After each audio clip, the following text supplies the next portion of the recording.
بھائی پوچھ رہے ہیں مسجد عائشہ سے احرام باندھ کر دوبارہ عمرہ کرنا کیسا ہے؟ آپ نے سنا، یہی ہے کہ صحابہ کرام ہی زیادہ دین کو سمجھنے والے، اور انہی کے سمجھ پہ ہمیں سمجھنا ہے دین کو۔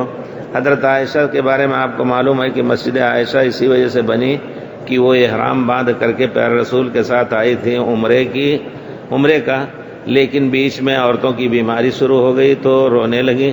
پیارے رسول نے کہا کوئی بات نہیں ہے، تم نیت کر لو حج کی، اور پھر تمام وہ کام کرو جو حاجی کرتے ہیں، یعنی طواف نہیں کیا اور صفا مروہ نہیں کیا۔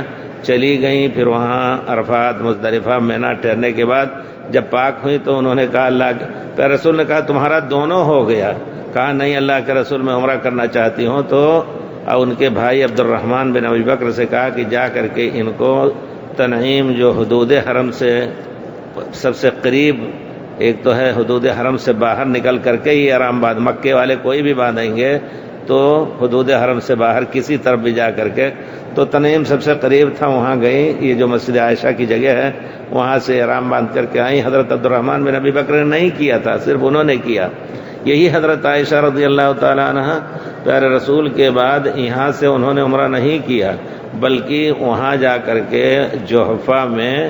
جوحفہ جو یہاں سے تقریباً 250 کلومیٹر دور ہے، اور مدینہ اور جدہ کے درمیان ہے، سمندر کے قریب، جو وہ مصر وغیرہ سے آتے تھے سمندر سے، ان کے لیے وہ میقات ہے۔ وہاں سے جا کر کے حج کے بعد احرام باندھا، آ کر کے عمرہ کیا انہوں نے۔ اگر عمرہ یہاں سے ہوتا تو کیوں کرتی؟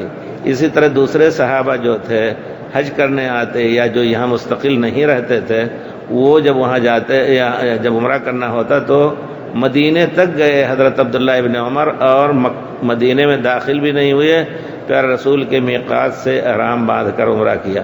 تو مسئلہ یہ بنا کہ اگر حاجی جو آئے ہیں موقت، مکے میں مستقل رہنے والے نہیں، مکے والے تو تنعیم چلے جائیں یا کہیں بھی حدود حرم سے باہر، لیکن حاجی لوگوں کو اگر کرنا ہو تو میقات پہ جا کر کے ایک نہیں دو، بال بڑے ہو جائیں، مڈانے کے لائق ہو جائیں تو کریں انشاءاللہ۔